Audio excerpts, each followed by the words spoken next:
Welcome everyone to Monday Match Analysis. I'm Gill Gross. Jannik Sinner is having himself a month. The first 6 times he played Daniil Medvedev, he did not win. Now he's beaten him twice. First it was the Beijing final. Now it's the Vienna final. Sinner has won it again. This was a 3-setter. This was a great match. The vast majority of this week's Monday Match Analysis is going to be breaking that one down. But Felix Auger-Aliassime also broke out of his slump. He wins Basel. He beats Hurkacz in that final. I will have some words about that towards the end of the show. Also, some housekeeping. This is going to be a 2 Monday Match Analysis day. Whether you are watching on Monday, perhaps it is late on Sunday, regardless, expect to see 2 Monday Match Analysis episodes dropping within short succession. This one is first, and the Paris-Bercy preview is coming up later. But let us begin with this Vienna final, which, as I mentioned, was an insanely good match that kind of sums up what we saw in Vienna, which is top players performing. You look at the quarterfinals, it was 7 out of the top 8 seeds. Borna Gojo beat Tommy Paul. That is the only top 8 seed upset that we saw in the week. And then, for the first time since 1992 in Vienna, the semifinals were comprised of the top 4 seeds. And I was thinking about why this may have happened, other than it's a fluke, it's chance, it happens once in a while. But this time of year, post-US Open, as you've heard me say over and over and over again, and as you've likely observed, sometimes there's more unpredictability and top players aren't as consistent in terms of their ability to dominate post-US Open. So when you see something like this, which is the exact opposite of that, you do begin to wonder, okay, what does this mean? Is there a reason why it's going differently than how it's gone in the past? And the one thing that I can certainly say, and it's very evident just thinking about this, a lot of these top players are great on indoor hard court. Abnormally good on indoor hard court. Daniil Medvedev, certainly. Jannik Sinner, absolutely. Stefanos Tsitsipas, much better on indoor hard court than he is on outdoor hard court. Just look at his titles, and that much will be very, very clear. Andrei Rublev is great indoors.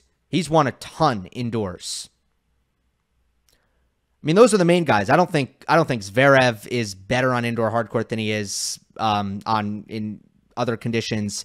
Tiafoe maybe not. Khachanov maybe not, even though his biggest accomplishments or his biggest accomplishment was on an indoor hard court. But yeah, you look at Sinner and Medvedev and Rublev and Tsitsipas, your semifinalists here. Indoor hard court, they excel. So just wanted to throw that out there, but it's rare that we see after the US Open, not only that kind of chalkiness in the results, but also a big final between 2 elite players, both playing their peak level at the same time. I thought this was one of the best matches of the year. I think it was up there.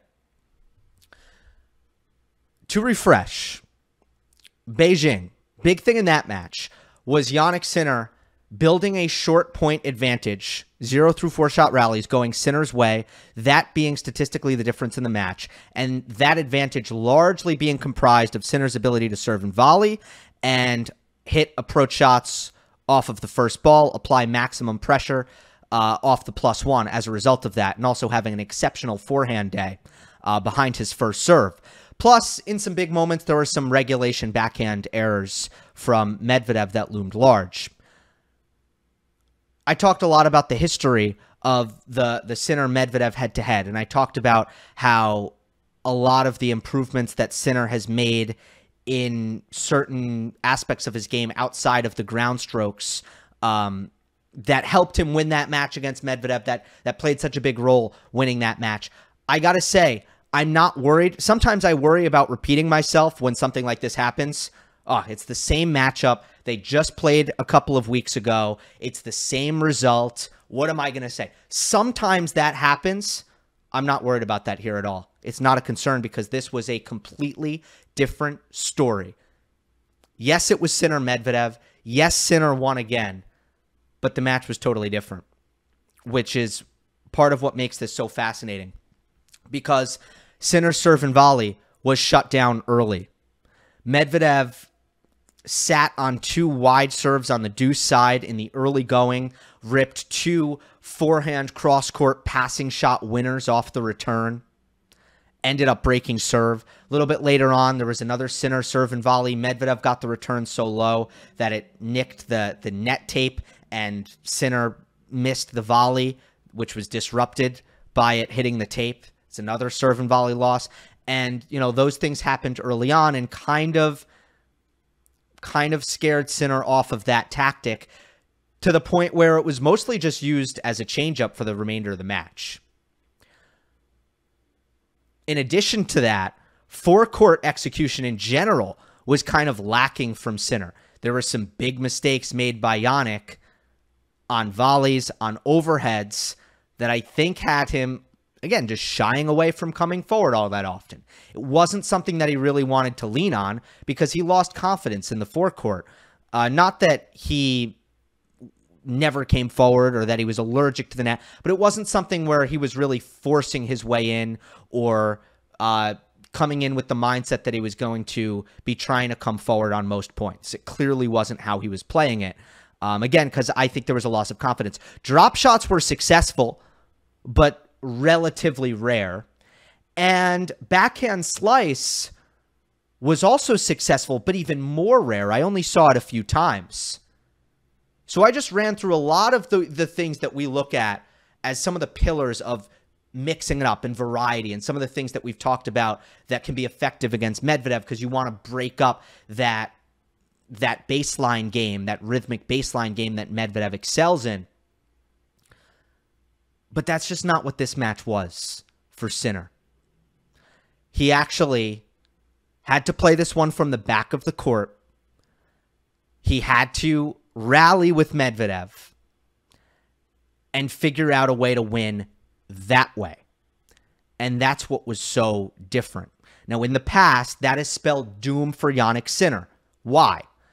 Because when Sinner uses his power against Medvedev, who is standing deep and is a great pace absorber, essentially, the way Sinner attacks does not break down Medvedev's defense. And then Daniil is the more consistent player.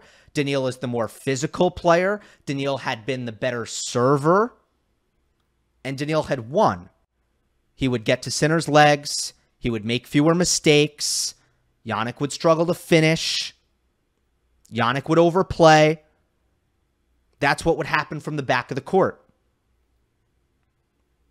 And there were a lot of patterns that were just great from Medvedev from the back. So here we go. Sinner's playing on Medvedev's terms. That has never, ever worked. What changed here? Sinner did 2 things really, really, really well. He found sharp angles whenever the opportunity to do so was presented to him. And he changed direction constantly to the point where he was moving Medvedev sideline to sideline much more often than I've seen Jannik be able to do previously because that changing of direction was so prominent. The more you're able to change, generally speaking, the more you get your opponent to run. And the more you get your opponent to run side by side, the less likely it is that they're going to be well positioned in the middle of the court by the time you hit the ball. If you don't get Medvedev out of position, his defense is too good. You're not going to find a way through him. You're not going to be able to get the ball by him. Sometimes you watch Sinner play and he's not breaking the sideline. All of his ground strokes are going through the baseline. And he's attacking with pace. He's taking the ball early. He's hitting it really hard. And that's, you know, a lot to deal with for 99% of the players. Just doesn't work very well against Djokovic, Zverev, and Medvedev and some of the great absorbers and defenders in the game. But you have to break the sideline. So Sinner did that really well. And I want to immediately kind of go to some examples of that. So this is, you know, just focus on Sinner getting Medvedev out of defensive position by using the angles. Here is 3-1. Medvedev just got the first break of the match. Sinner cross-court backhand. Look, it breaks the sideline. Now, this is a great shot. It's going to be a great shot against anybody, not just Medvedev. But now Sinner does something also really good, which is against Medvedev's floating defense. He not only gets Medvedev off the center of the court, out of defensive position with the angle, but now he doesn't give Medvedev time to recover because he takes this out of the air for a forehand drive volley inside in into the open court, and Daniil's not going to get there. It's a clean winner. Now it's love 40. This is actually the very next point. This is a +1 forehand for Medvedev where he's stepped inside the court and he's attacked with his forehand. And again, Sinner, beautiful job here, rolling this backhand cross court and breaking the sideline.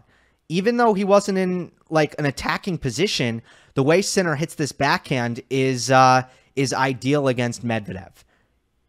He's outside the single sideline once again, and he hits this backhand hard cross court, and Sinner can now redirect down the line. And this is just not like Medvedev's inside the baseline off the court. It's just not where he can use his speed and his defense to the best of his ability. And Sinner with the down the line backhand, beautifully struck, is enough to not win the point outright, but get another floater, which again, he steps inside the court. It's another forehand drive volley, and there's a lot of pace. Now he's at net. Medvedev's in a really rough position, and he hits this defensive desperation forehand long. Let's see another. Third set. This is off of a Sinner second serve. And Medvedev, the typical return strategy of Medvedev, let's just get this point started in neutral. So he's basically going to hit a backhand cross-court trade, which against most players, you have an even point. But the one thing right now is Daniil has not gotten to the point where he has recovered his position up on the baseline, which he normally will do by the third shot that he hits on a return. So usually it's return, maybe first shot after the return, and then after that he's going to work his way up to improve his position. He's not someone, he doesn't play baseline rallies from the same position that he returns from. He always moves up from where he returns. But he's not quite up in the court right now. So Sinner recognizes that. He realizes, oh, this is actually a good spot to attack Medvedev with another short angle. Anything hard through the court is not going to be very effective based on Medvedev's defensive position. It's a good defensive position. If Sinner takes the backhand down the line or the backhand hard cross, it's not really going to be that effective, but he just gives it a little bit of a slow roller. And look at this angle he creates from this position. Now Medvedev is in trouble once again, and he takes this down the line because he's in a desperate spot. This is long, but even if it wasn't long, the whole court's open, and Medvedev would have been in trouble anyway off of this Sinner forehand. Even though it was a half volley, the entire court's open, and Sinner would have hit this well. It would have been tough for Medvedev to win this point. Before I continue, I want to kind of go back to, it's a common theme. I always talk about this on the show. Hitting great angles is not a genius, brilliant idea, but it's hard to do. Okay? So it's not, look at Sinner so smart that he realized that he should hit great backhand angles. Yes, there needs to be a commitment to doing it when you're a power player like Sinner, and that's not necessarily what you normally default to. So Sinner gets credit for that. But I also think we need to also understand that the three backhands that I just played you from Sinner are backhands that righties typically do not hit very well. On the forehand, where players generate more spin and usually just have better feel and control for the short angle, on the forehand, players open up better angles, generally speaking, whether it be from, especially from the middle of the court, especially from inside the court. On the backhand, not so much.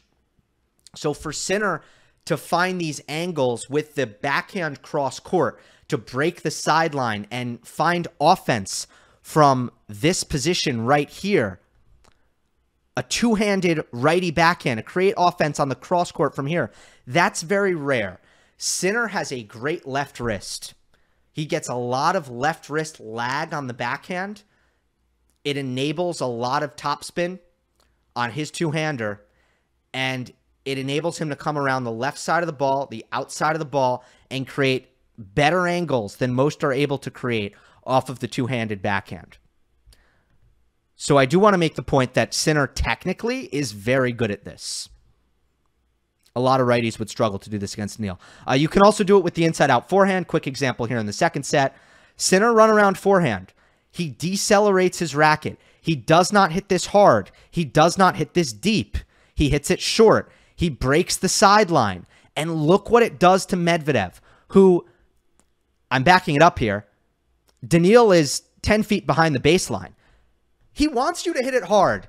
Give me your pace. Give me your pace. I'm ready for it. He wants that when he's 10 feet behind the baseline. And Sinner goes, nope, I'm not going to hit my inside-out forehand hard, big, through the baseline. I'm hitting it soft, slow, short, angle. Completely breaks the contact point of Medvedev. Not only does it break the contact point, it breaks his defensive positioning. I've highlighted where in the court Daniil Medvedev wants to be right now. And he's not there. He's too far in. He's not in the middle.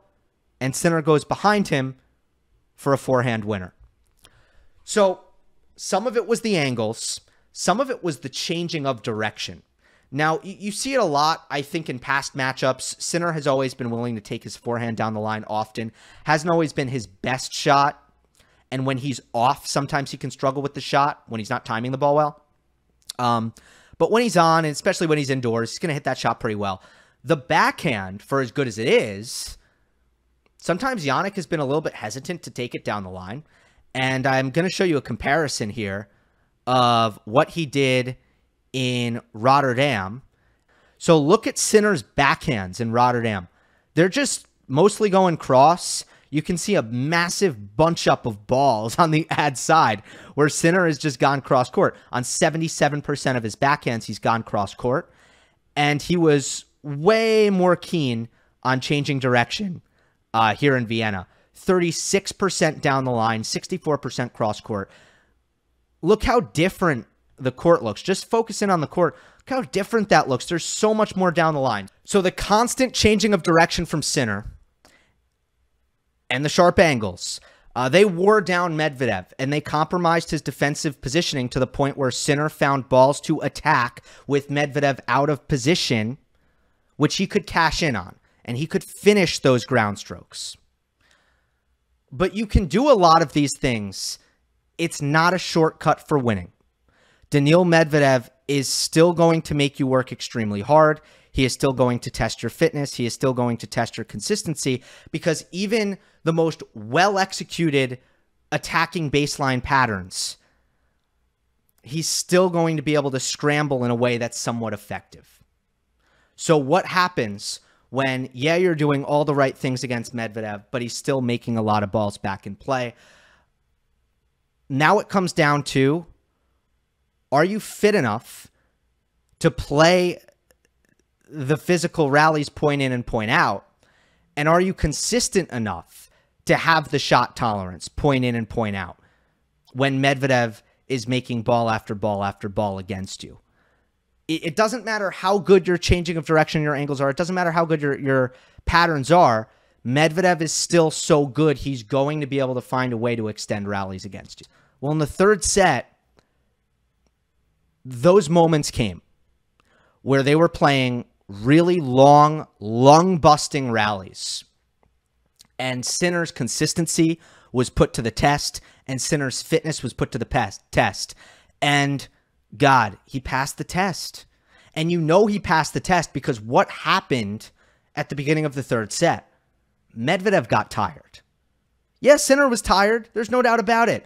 I mean, it got hyper-physical. So I'm not going to say Sinner didn't get tired. That certainly happened. But Medvedev got tired. And usually what happens before Medvedev gets tired is whoever he's playing cracks and breaks. Normally that occurs before the Medvedev tired part. Sinner was able to push so hard that he got Medvedev in the red physically. So when Medvedev gets to a point where now he's tired, we've covered this before in some really big matches. What happens? When Daniil decides, okay, now I actually need to look to finish points because I'm starting to really feel it. That happened at the beginning of the third set. Now Daniil needs to finish points efficiently. Now he needs to play quick points. He really only has one way to do that, and it's his first serve. Sinner's return kind of shut down Medvedev's first serve in the third set. Sinner's return, which I think the world of, and it performed incredibly well in this match. Medvedev in the third set only got 25% of his first serves unreturned. First serves in play, 3/4 of them came back. That's a lot lower than where Medvedev usually is or where he wants to be. So those free points dried up. And then what? Now we have a tired Medvedev who's not getting free points. What happens here? Usually it spells doom for Daniil. Usually. You watch that third set, how long the points were, and how Sinner was exploding into the corners, still able to maintain his quickness around the court and his rally tolerance. This was a display of fitness that was probably, and I know they're indoors and there's no weather and it's best of 3, but this was the best display of fitness I've ever seen from Jannik Sinner. And yeah, like sometimes between the points, he'll start limping and he looks tired and he's exhausted, kind of like we saw against Zverev at the US Open. But if you really look at what he was doing during the points, this was unbelievable fitness from Sinner. And to me, that's one of the headlines here. Easily one of the headlines here is that they went toe-to-toe and played a crap ton of long rallies at the beginning of the third set. And Sinner was able to be tough enough in those kinds of points where he actually got to Medvedev's lungs. When you get to Medvedev's lungs, you severely diminish what he is as a player. That was a big deal at the start of the third set. Got to talk about Sinner's serve. I don't think it was a massive factor in the second and the third set, but in the first set, it was bullet point number 1, easily. Jannik has worked really hard, and his goal is, I want a first serve that can bail me out under pressure. I want a first serve that is good enough where there are a lot of pressure points that I just hit a great serve and I don't even need to play the point. Like, that's the goal. That's the dream. That's what you want. Sinner's never really had that. He had that in this first set. He really, really had it. I don't know. Should I start with this awesome stat or should I start with the specifics of the first set? Let me give you this stat first, okay? How well is Jannik Sinner serving right now? And remember, after, I forget exactly when it was. It might have been the US Open, but I walked through some of the changes that Sinner made in his serve technique, and I was like, let's see if this works, Like, we'll see. Actually, do you know what it was? It was after he won Canada. It was okay. Served great this week, but we got to see long-term what the results are. Well, here are the results long-term. If you take the sample size of 2023 and you look at first serve percentage, I made a list of Jannik Sinner's highest first serve percentage matches of 2023. I shouldn't say I made a list. I just looked up what is the stat? What are the rankings here? So let me give you the top 7, all right? The 7 highest first serve percentage matches that Sinner has had this year. Number 1, Vienna versus Sonego, 83%. Number 2, Vienna versus Shelton, 80%. Number 3, Adelaide versus Kokkinakis, 74. Number 4 is Shanghai versus Shelton. Number 5 was this final, Vienna versus Medvedev. Number 6, Shanghai versus Giron. And number 7, Vienna versus Tiafoe, which is a typo. It should say 69%. Do I need to spell it out? I spell it out in the tweet. But a lot of Vienna, huh? A lot of Shanghai, huh? 6 out of Sinner's 7 best first serve performances by percentage have come in October. 6 out of 7. Now, let's zoom in on the first set. This is the fruits of Jannik Sinner's labor on the serve. Medvedev had a set point at 30-40. Sinner saved the set point with the service winner T. That game went to deuce. Sinner played 4 points from there. He made 4 first serves in a row. He had a service winner, he had a +1 forehand finish, and he had a serve and volley, which set up a very easy volley to hold. We go to the tiebreak, as Sinner in that game holds for 6-all. In the tiebreak, Sinner's last 6 service points were all won within 2 swings of the racket. There were 4 unreturned serves. There were 2 +1 finishes. And they were mostly first serves, but there was one of those +1 finishes where it was actually on a second serve that was so slow that the ball actually got down on Medvedev. It got low on Medvedev. Daniil hit a very soft second serve return off of a powder puff second serve, and Sinner crushed the first forehand for either a forced error or a winner. So the serve absolutely carried in that first set tiebreak. And by the way, there was a second set point at 6-7 in the tiebreak. That was an ace. So you have 2 set points. You have a service winner. You have an ace. Sinner made 81% of his first serves in the opening set. Let's not make any mistake about what this first set was about. At this point in time, Sinner did not have any discerning advantage in the rallies. It was very competitive from the back of the court, off the ground. You know, the ground stroke battle, it was very competitive. But there was no advantage for Sinner here. Sinner used his serve. His serve bailed him out. Like, that's it. It was a really, really close set. And every time Sinner needed something, the first serve was there to not only give it to him, but give it to him in a very easy and straightforward manner. That's what this first set was about. Now, there is one other detail that I want to highlight. I did talk about in the Beijing breakdown how Sinner more and more realized that on the deuce side, he needed to hit the wide serve. And in Rotterdam, he hit mostly T. And then in Miami, he was 50-50. And then in Beijing, he was majority wide on the deuce side.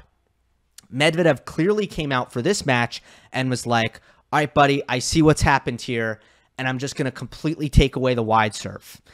And to Medvedev's credit, he did it so well. He was leaning wide, and when Sinner was going wide, Medvedev was meeting it with great forehand returns. It took Sinner a while in the first set to start to realize, all right, I do need to continue to be unpredictable, because now I have an opponent in Medvedev who's just cheating, who's just waiting for me to go out wide. So at this point, yeah, maybe I need to go T here, and I need to hit some hard T serves. And as soon as he figured that out, the T serve was actually incredibly effective in the first set. So that was another big detail. So if I'm simplifying and synthesizing, I thought Sinner's baseline patterns combined with his consistency and fitness and general toughness from the back of the court to get to Medvedev's legs, to make him tired, to start to make Daniil force the issue.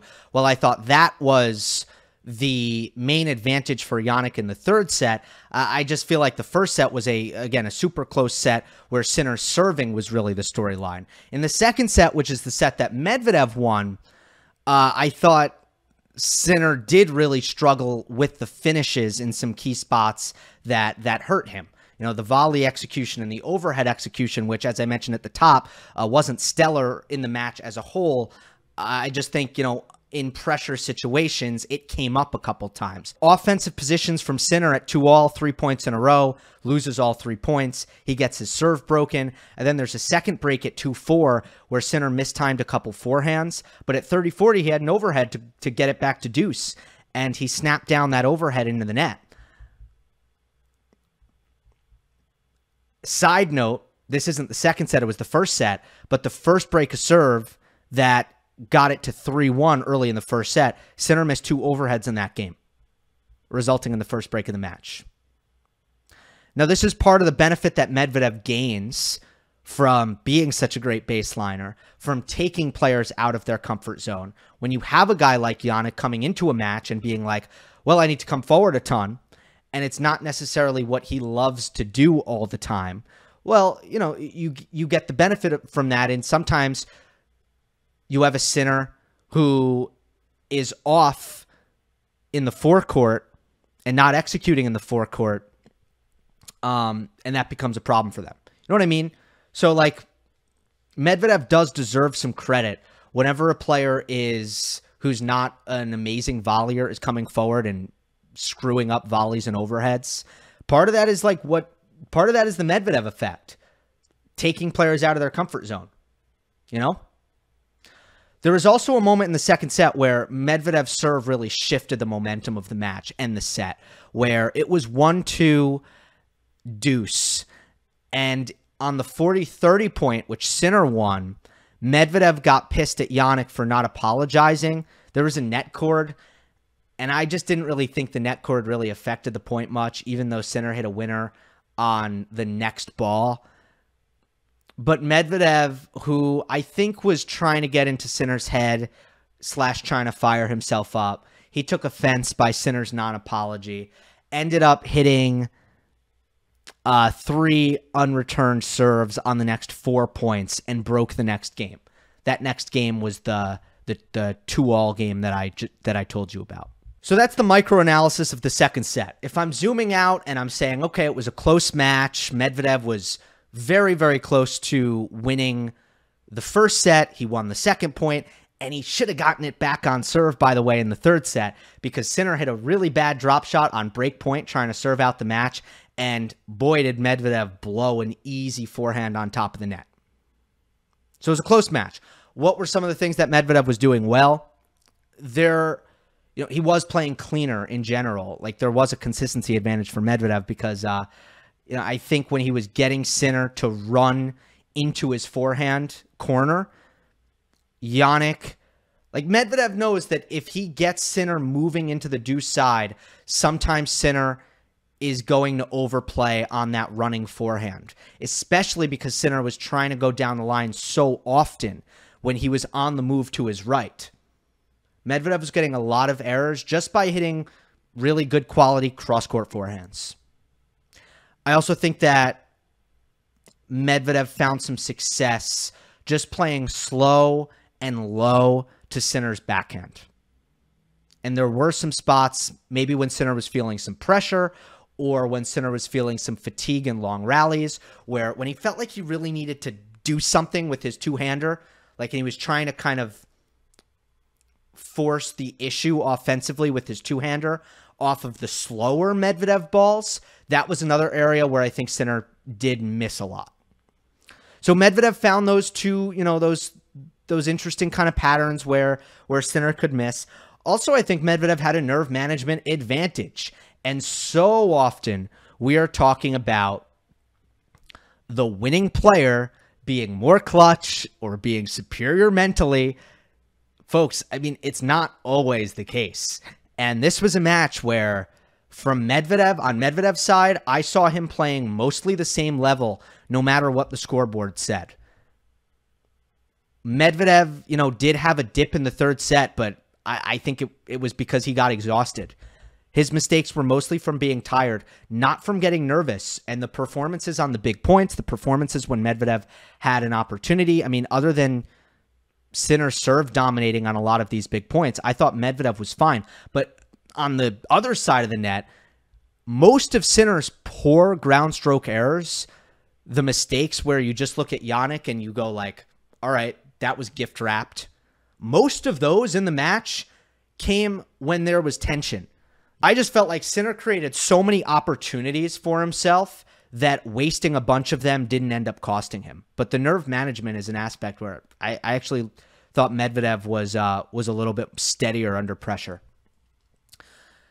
Conclusion, Beijing might have been the first time that Sinner beat Medvedev, but this was the first time Sinner has ever beaten him from the baseline. And that's extraordinarily significant. And it's extremely impressive how well he was able to play from the back in so many aspects of the baseline game. Because other than the drop shots, a lot of the variation just didn't work, and Sinner still won, which is incredible. Okay, FAA in Basel. He wins the title. It's pretty out of nowhere. I mean, yeah, he won back-to-back matches in Tokyo. Hadn't won back-to-back matches since March until Tokyo. But lost pretty badly in the quarterfinal to Marcos Giron. So it wasn't exactly like a feel-good result in Tokyo if you look at the whole part of it. So here comes Felix going into Basel. And if he doesn't defend his title, he drops out of the top 20 for the first time since June of 2021.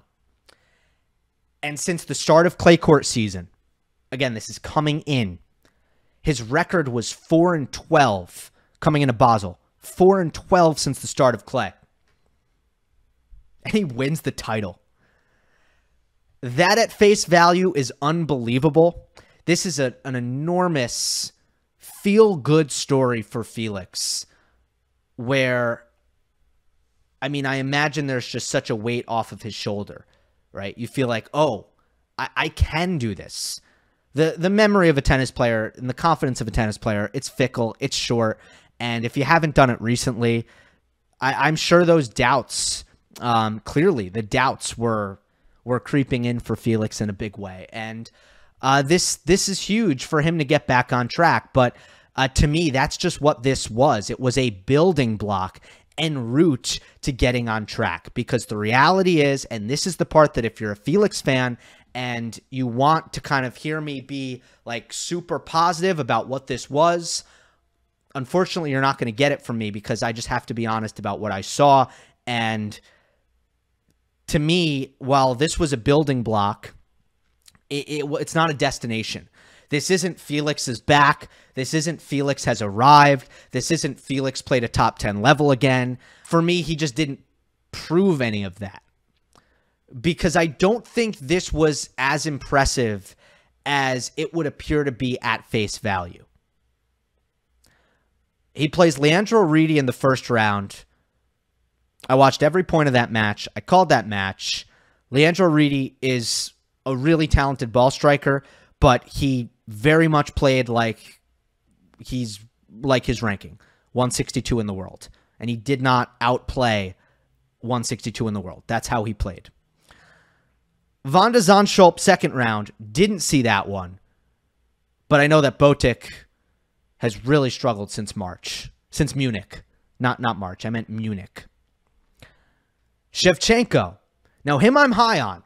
I think Shevchenko's playing great tennis. I think he's going to have a really, really big 2024. He's one of my players to watch, most certainly. Well, Shevchenko served for the match. If Shevchenko just handled his nerves a little bit better, then he would have probably won the match. But FAA ended up winning it in a third set tiebreak. Rune in the semis. He no-showed. Like, physically and mentally, he was completely out of it. It was an awful performance by Holger, because it just didn't seem like he had any legs. So it was kind of back to low percentage, zero shots, like high percentage shot selection from Holger whatsoever. It was just back to being that guy for Holger Rune. It was a no-show.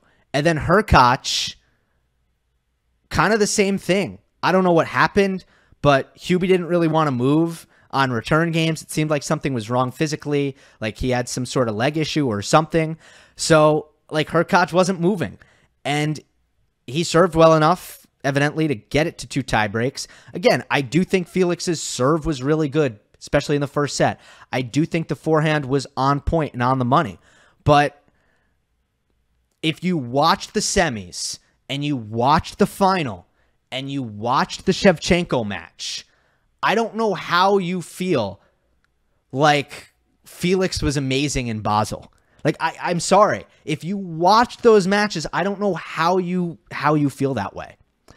Because, and this is rare, and this is fluky, and it's not Felix's fault, and it's weird how this happens, but Felix had a guy in the quarters who just couldn't handle the moment and the nerves. Then he had a guy in the semis who was just physically done. And then he had a guy in the finals who was just physically done. It's like they just dropped like flies in front of Felix, and FA handled business and won the title. Like, again, this isn't Felix's fault, but all I'm saying is this might have been a little bit of fool's gold. And this comes from somebody who thinks that Felix Auger-Aliassime is going to return to being a top 10 player at some point. I repeat, and I'll be very clear. I think Felix will return to the top 10 at some point. But would I submit this run as evidence for that? No, I would not. Hope you enjoyed. Don't forget to subscribe. I'll see you next time.